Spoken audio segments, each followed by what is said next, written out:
If you eat smart, if you eat healthy and you exercise, there's no way you can be fat. I don't care who you are.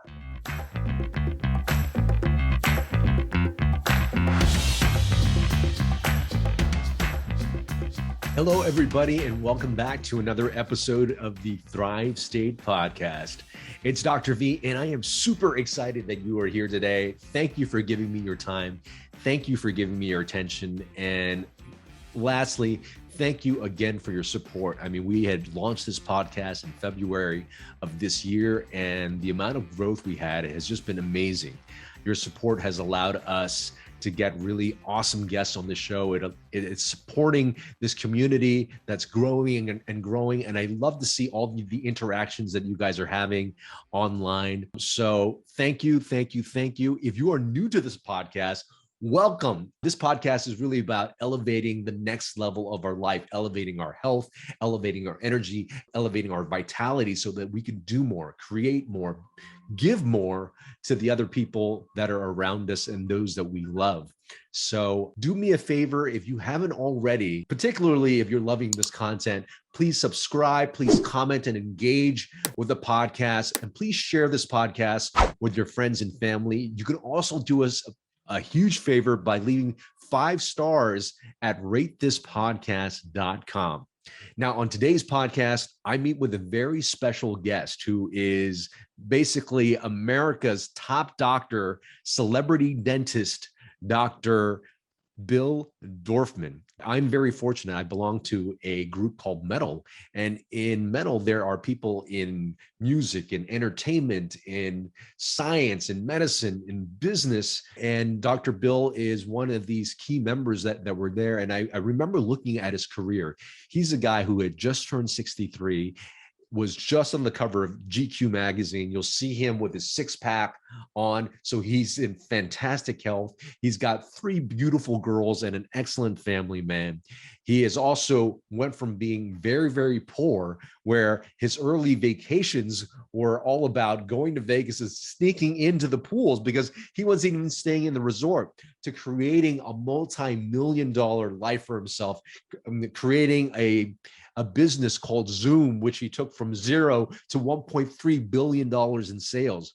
He is just that kind of guy. And on today's podcast, you'll learn about his mindset, his success. You'll learn about philanthropy and giving back and what it does with our health. And you'll also learn what was his secret, to all the success in health and wealth in all areas of his life. So without further ado, I want to introduce our next guest, celebrity cosmetic dentist Dr. Bill Dorfman. Has been practicing for over 30 years in the Beverly Hills area and has a career unparalleled to any dentist in history. The guy has 1.3 million followers on Instagram. He's transformed the smiles of numerous celebrities, all who you know, whether it be Katy Perry, Usher, Anthony Hopkins, Hugh Jackman, Michael Strahan, Jessica Simpson, Mark Wahlberg, and Eva Longoria. The list just goes on and on. Dr. Bill is the only dentist ever featured on ABC's hit show Extreme Makeover, and is currently a recurring guest and co-host on the CBS Emmy Award-winning show The Doctors. Referred to as the Michael Jordan of dentistry, he has also appeared on numerous TV shows, including Larry King Live, Oprah, Access Hollywood, E!, Extra, and Entertainment Tonight. Dr. Bill has received 20 Lifetime Achievement Awards, 2 Guinness Book World Records, is a New York Times bestselling author, and recently was the first dentist ever knighted by the Royal Order of Constantine. And this is also what I love about him. He is the founder of a nonprofit called the Leap Foundation, which is a week-long motivational and leadership program taught at UCLA, my alma mater, every summer to more than 400 students between the ages of 15 to 25. More than just a dentist, Dr. Bill Dorfman is an author, entrepreneur, philanthropist, TV personality, health and fitness enthusiast, proud father of 3 daughters, and much more. Get to know him on this awesome podcast. Ladies and gentlemen, Dr. Bill Dorfman. Ladies and gentlemen, Dr. Bill Dorfman, welcome to the Thrive State Podcast. Thank you, Dr. V. I am really looking forward to this conversation. I just joined this group called Metal, and what an amazing group of extraordinary gentlemen. And I find out that you're in it. And, you know, the Metal brothers have told me you really, really need to meet this guy. And so when David Meltzer's teams reached out and say, hey, would you do a podcast with Dr. Bill Dorfman? I said, yes, yes, yes. Well, I'm really glad that you're here. And one of the things we do in the Thrive State podcast is start off with something called the 5 to Thrive. It's just 5 quick questions, less a minute answer each. And that's going to get us a chance to sort of just get to know each other and might extract some of your answers and go a little bit deeper later on. So are you ready for 5 to Thrive, Dr. Bill? I was born ready. All right. First of all, happy birthday to you. Happy birthday to you. Happy birthday, dear Dr. Bill. Happy birthday to you. It was your birthday yesterday. So number one, what was your birthday wish this year? Wow.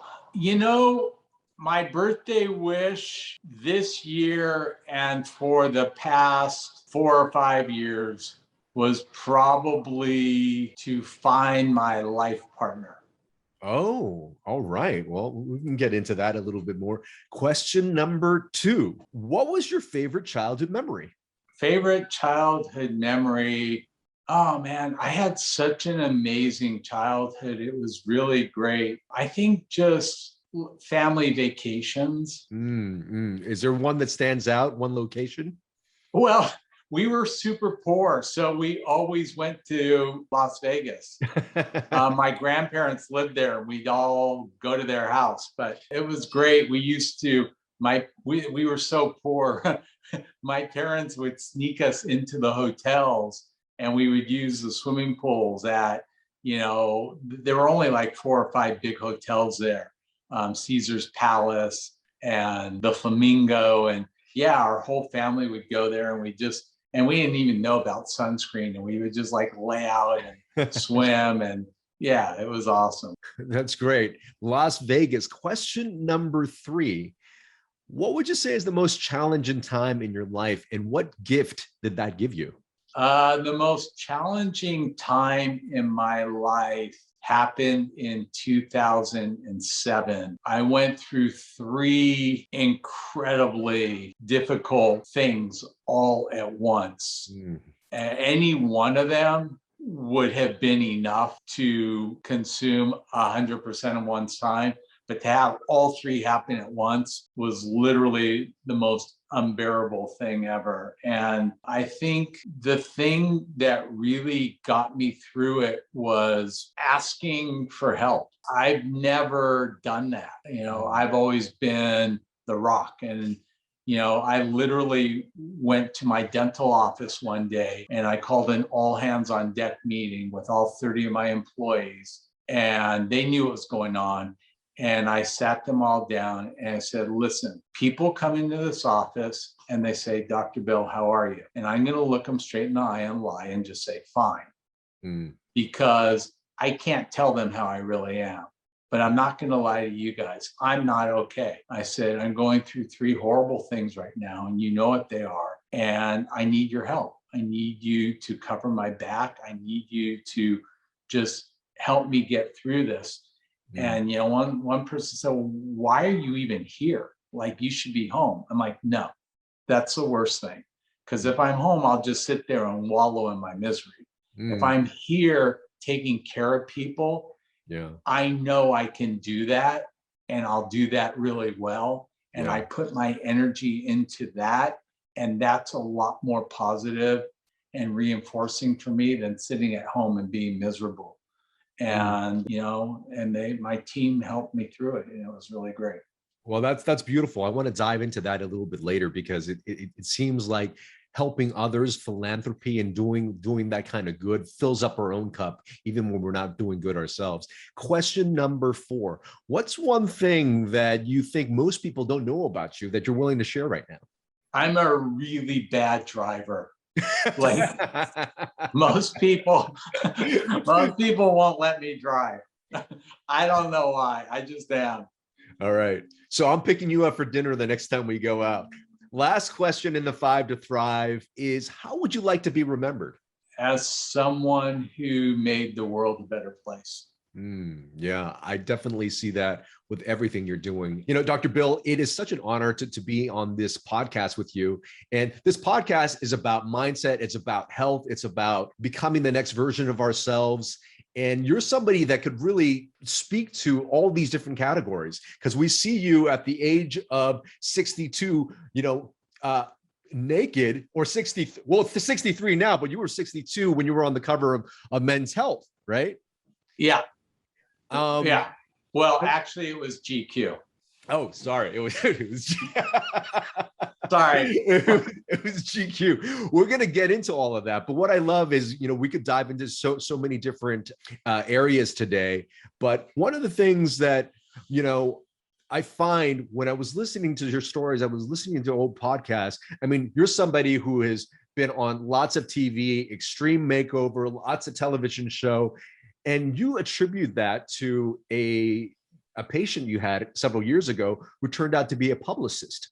And you guys kind of bartered some stuff, and she started to do some publicity. Now, had she not walked into your life at that point, do you think you would be doing as much media as you did your career? I mean, who knows? Every time you face an opportunity, maybe a different one would have come. I mean, I don't know. It was a great opportunity. And, I think that one of the things I really try to get across to students when they come to my LEAP program, which we'll talk about a little bit later on, which is a motivational leadership program for high school and college kids, is don't wait for opportunities in life, make them. And when you get an opportunity in life, don't take it, master it. Yeah. And, Sue Hartzler went to high school with me. We were friends. She was a publicist. I had no idea what that was. And when she explained it to me, I thought, okay, that's cool. Yeah, we can barter and I'll try it. And within a few months, she got me listed as the best cosmetic dentist in LA. She knew LA Magazine. She had connections with that whole, writing team there. She got them all in to come and be patients and experience my office. And they wrote a glowing article about me, which really helped launch my career in LA. And then from there, they started pitching me for live TV shows. It's crazy because the first TV show I did was Home and Family. And believe it or not, I had an interview today to possibly be a host on the new Home and Family show, which they're revamping for 2022. So like full circle, it's kind of crazy. Amazing. Well, congratulations with that possibility. And it just goes to show what you're telling me and what the audience needs to hear is, opportunity meets preparation. And you had to be a good dentist before, she came up with, and had the opportunity to put you on these magazines, because when people started coming to your office, you had to be great at your craft. Yeah. And I'll tell you, probably one of the most valuable lessons we teach kids at LEAP, and this isn't limited to kids, copy genius. If you're in a career and you're not hitting the marks you want to hit, stop, look around, and see who in your business is doing it better. Who's hitting it out of the park? And what are they doing that you're not doing? When I moved to Beverly Hills and I wanted to set up a practice here, they didn't need another cosmetic dentist, like a hole in the wall, right? So I found the 5 most successful cosmetic dentists when I first started, and I went in and I shadowed them. And I sat there like a sponge and I watched everything they did. And they all made the same comment to me. You're not like other kids. You're not like other students that came in here. I'm like, what do you mean? Well, most students will come in, they'll watch you, drill and fill and leave. I didn't do that. When you invited me to your office, I came 10 minutes early. I wanted to see how you greeted your patients. I wanted to see the intake forms. I wanted to see how you brought the patient back to the treatment room, how you explained the treatment, how you diagnosed, how you then discuss payment. They don't teach you that in dental school. Like, you need to be paid for what you do. Duh, right? They don't teach you that. And I wanted to see how they then performed the treatment, and then collected money, you know? Mhm. And so it was kind of the whole ball of wax. And what I did was I really studied these 5 practices, and I took all the best things from all 5 of them and made my practice even better. Oh, amazing. And at the end of about a year and a half, I literally had the busiest practice in Beverly Hills, like without a doubt, and still do. I mean, it's crazy.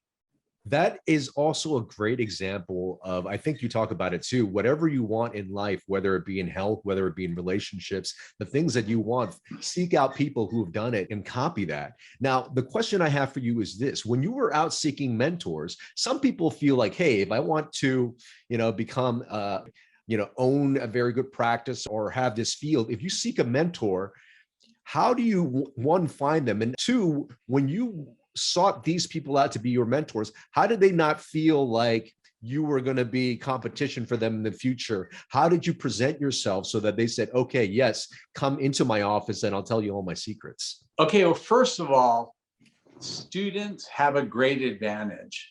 I was nobody. I was 26. What kind of threat am I? I mean, these were men that had 20 years of solid business experience. I wasn't a threat to them, or at least they didn't feel it, number one. Number two, not everybody's going to say yes.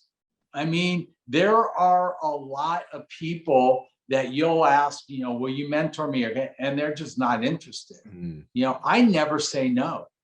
Any student pre-COVID, I would get a few hundred students a year come to my practice, many from the UK, all over the world, that would come. And for me, it's an honor, that I can show them, what I'm doing. I don't feel that there's a threat. And I'll tell you something, especially in dentistry. First of all, when you look at a show like Extreme Makeover, which was a really big break in my career, not everybody's going to go to a plastic surgeon or a weight trainer or, a fashion expert or everybody has to go to the dentist. So number one, I have the biggest audience out there, but statistically, 50% of the population doesn't have a regular dentist. So it doesn't even matter how busy you are or he is or she is. 50% of the population still needs me as a dentist. When I meet people, the first thing I ask them is, what do you do? They tell me, and then I hope that they're going to ask me what I do. And when I tell them I'm a dentist, 50% of them will say, oh my gosh, I need a dentist. From the day I opened my practice, I have had an average of almost 100 new patients a month. Amazing. Just because of that. And most dentists don't even think of that.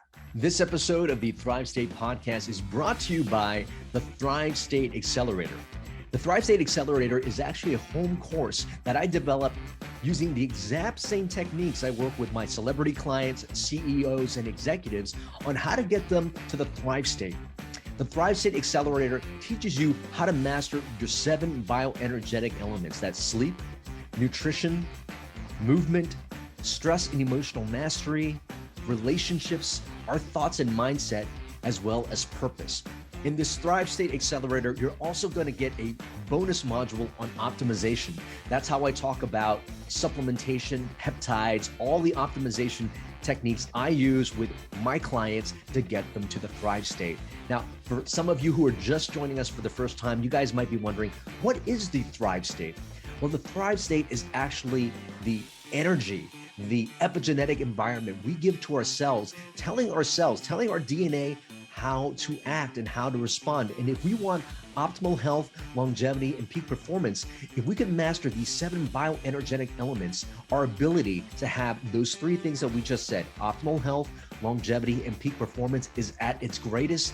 And it also prevents you from getting chronic symptoms like brain fog, being overweight, feeling sluggish, acne, pain, all these chronic symptoms, as well as preventing you from getting chronic disease. So getting to that thrive state is really getting to that state to master being that very best version of yourself so you could show up for you, for your family, for your business, everything that's important to you. So go ahead, check it out right now at kienvu.com/accelerator and use coupon code podcast25 for 25% off. Now back to the podcast. Well, let me ask you this other question. You mentioned growing up, very poor, but yet you are an extreme success now. When you were growing up, did you have the vision of the success that you would have now? Were there mentors that instilled this vision of who you could become? How does somebody who had come from your background, having to sneak into the pool in Las Vegas, develop the sense to go after their dreams? It's funny. I always knew as a dentist, I would be comfortable. Like I knew I could support my family and lead an okay life. I never imagined what inventing Zoom would do to my life. By the way, not Zoom video conference, Zoom tooth whitening. Right. I had a company called Discus Dental, which we grew from 0 to $1.3 billion in sales before we sold it. And that changed everything. And it wasn't like I never had a goal. My goal was always to put the pedal to the metal and do the most I could do. I remember my first year in practice, I went to one of these big practice management gurus. I mean, this lady was like the #1 practice management guru. Now, you have to remember, I'd only been practicing like a year, right? And she gets up there early on in her full day seminar, and it was geared toward young dentists. And she said, listen, you need to set a goal of $3,500 a day in production. And you need to do everything you can to hit that goal. Dude, I was already doing 10,000 a day. I walked out. I'm like, I don't need you. That's the stupidest goal ever. What if I could do $20,000 in a day by selling another big cake? I thought that was absolutely useless, So my practice, and one of the problems I had at Discus, and we had thousands of dentists as clients in our company. One of my biggest challenges was, we would sit down in creative meetings and try to come up with strategic marketing plans and this and that. I'm not the average bear. You can't use my practice as the standard because there's nothing standard about my practice. And that was always a challenging thing for me. I would have to physically go into other practices to see how they worked. We did a lot of market research that way. We would literally go into dental offices and just be a fly on the wall and see why aren't they selling product and why are they selling product? I mean, that was a big part of our company's success. So it sounds like constantly asking questions and always striving for success. And at the end of the day, just working your butt off, it sounds like. Yeah. I mean, students come to me all the time and say, Dr. Bill, what's the secret of success? It's no secret. You work your buns off. That's the secret. Sounds great. Let's change gears just a little bit. You are a dentist, and I know just how important oral health is to the physical body as well. I mean, if you've got bad teeth, you've got cavities, you've got bleeding gums, you got bacteria that enters your bloodstream that causes inflammation. What are you seeing a lot of? If you can give the American public 3 tips that they really need to know about their oral health so that their overall health is maintained, what would that be? Brush and floss at least 3 times a day, and see your dentist at least twice a year. I mean, that's pretty easy, And, I was on The View and Joy said, Doc, do I really need to floss? And my response was, Joy, only floss the teeth you want to keep. I hope she started flossing after that. That's great advice for the people who want to maintain their teeth. You've got a successful career.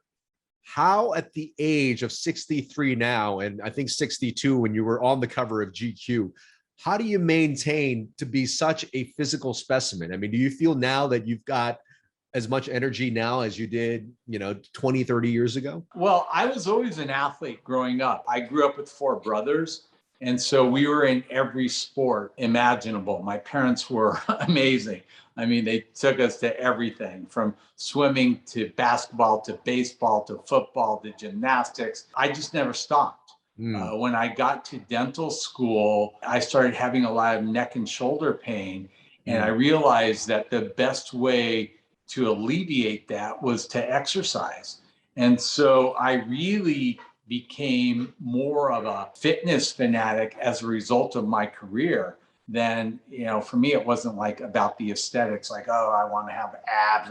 It wasn't about that. It was, I want to practice dentistry and I don't want to be crunched over and in pain. And so by exercising daily, I'm able to live a very active, productive life and feel good. And I mean, I feel actually I'm in better shape now than I was in my 20s because I have more time. I can go to the gym every day. I'm smarter about it. I know like what's good and what's not good. I think a lot of men my age, and in fact, the article I did for GQ was, fitness for men over 50. Well, I'm 60. But the idea is as we age, you want to use less weight. You want to do more repetitions. The higher the weight, the more damage you're doing to your joints and whatnot. Yeah. You don't need to bench press 300 pounds at 60 years old. Do lighter weights, do more repetition. It's healthier for you. It keeps you more fit. Stay lean. They always say, like, what's your secret? It's not a secret. It's three things. It's exercise, it's diet, and it's genetics. You control two, right? Fortunately, I have good genetics. There are a lot of people that work out and don't get the same results, and that's a genetic thing. But to be honest with you, there's no excuse for being out of shape. Yeah. Really. I mean, people are like, oh, I have a bad metabolism. No, you have bad eating habits. I mean, you can't get fat if you don't eat crap, period. I don't care what kind of metabolism you have. If you eat smart, if you eat healthy and you exercise, there's no way you can be fat. I don't care who you are and what kind of metabolism you have. It's BS.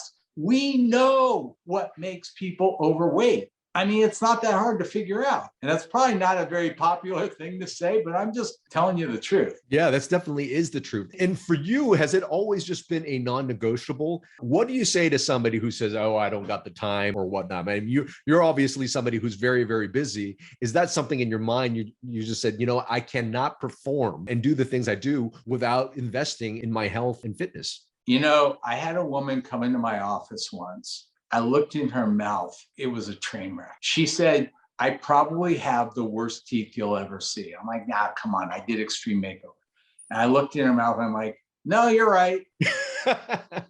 And she said, I'm so embarrassed. She goes, if I had known I was going to live so long, I would have taken so much better care. Now, at the time I was 40, she was only 60. So here's the deal. You only get one body. You get to choose. I don't want to be a couch potato. I like being active. I like feeling good. I like feeling healthy. I like going out and exercising and doing things. So we have priorities in life. And a priority for me is I work out at least 1 hour every day. And the other thing I like to tell people is do what you can do. Prior to going live on this, I told you I had a knee problem that I've been dealing with, and I had, shoulder issue right after that. But you know what, dude? I went to the gym every day. And if all I could do was an hour of abs, that's what I did. Do what you can do. If you can't lift weights, walk. If you can run, run. If you do a stationary bike, do that. But if you don't use it, you lose it. And so, my advice is figure out what you can do, what you're comfortable doing, and try to do it as frequently as you can. I do it an hour a day, every day. And even when I'm on vacation, I may miss a museum. I will find a gym. That's just a priority for me. That just goes to show the mindset it takes to maintain that health. And that's what I try to instill in the audience too. So I'm glad you reiterated that. Another thing that people ask me about all the time is finding passion, finding purpose. And I know for you, I believe you were just a few years old when you broke all your teeth and you went to the dentist and you discovered your passion in dentistry very, very early on. But I know a lot of people probably are discouraged from the things that they enjoy right now. And a lot of people have reached out either on DM or text and saying, you know what, I feel a little bit stuck. I don't know what my purpose or passion is. Do you have any advice to anybody coming at you, whether it be a student or whether it be somebody in their 40s or 50s who feels like they're not engaged or lightened up by their life? Yeah, there are actually tests that you can take, and there are some that are quite extensive where they ask you 1,500 questions about things, ranking how interested you are in different things. And then they take those answers with some bizarre algorithm and they give you kind of a direction, like maybe you should go into health sciences or whatever. So there are tests like that. If you really haven't found your passion, I would say sit down and really kind of think, like, what are the maybe 3 things that interest you most, and then see if you can shadow people who work in those industries and see if it's really how you expect it to be. And if you really can't find it, I say go get a job as a waiter. At least make money so you're not hungry, and just keep an open mind and talk to people, and maybe you'll find your passion. That sounds really good. Really great advice is maybe think of 3 things that you enjoy and just go out and do it. And in the doing it, you'll discover either you like it or that's the wrong direction, you pivot, but at least you're moving and at least you're trying to discover that. So that's great. The last thing I kind of want to touch, and this is something that you answered earlier on, was this sense of legacy, that you want to leave the world a better place. And I know you're involved with a lot of different things, but you're very proud of the LEAP Foundation. So can you tell us a little bit about what that is and why you started this and where it's going now? Well, my mantra for life is learn so you can earn and then return. And that's the phase I'm in now, is return. And I have put on this nonprofit for 15 years now. It's a motivational leadership program for high school and college students where we literally teach kids skills to be successful in life. We do it by bringing in amazing mentors.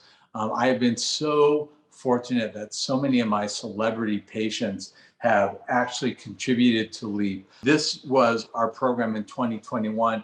The dates are pretty close to the same for 2022. But I've had Mark Wahlberg, Anthony Hopkins, Kathy Bates, Paula Abdul, Michael Strahan, Jason Alexander, Usher. I can go on and on and on and on. And then I've had a lot of very prominent business leaders. In fact, I too have a podcast. It's called Meet the Mentor. And I found out recently that my podcast is ranked in the top 2.5 percentile of all podcasts in the world.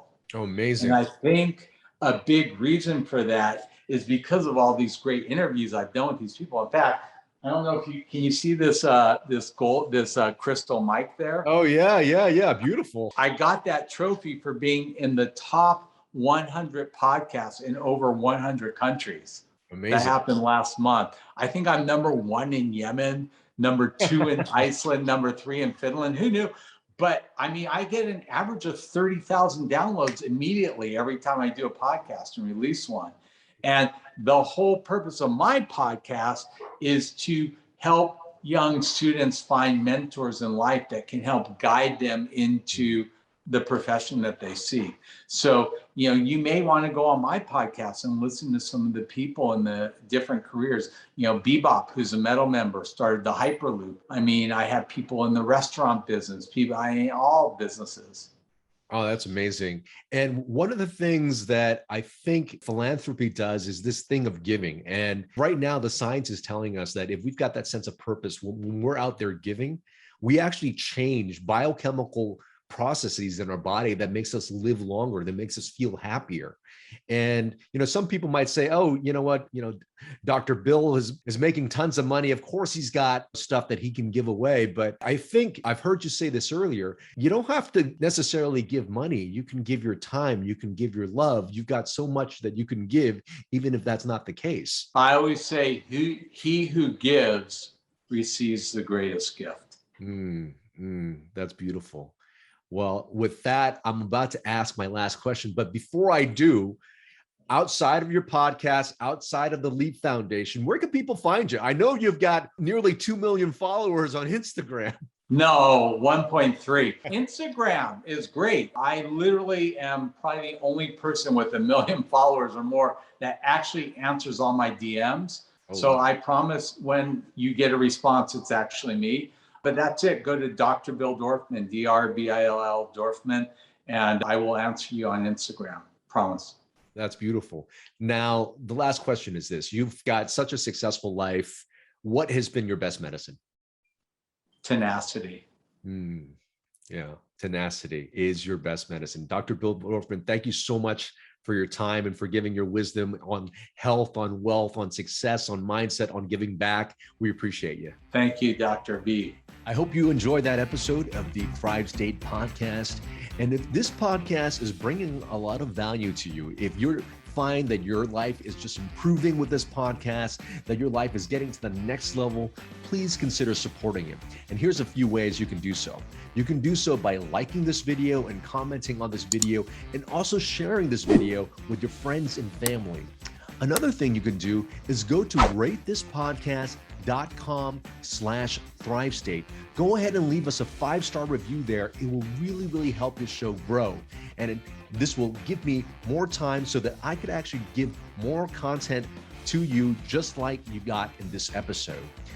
And if you haven't already picked up a copy of my book, Thrive State, Your Blueprint for Optimal Health, Longevity, and Peak Performance, you can pick it up now. It became a #1 new release in longevity.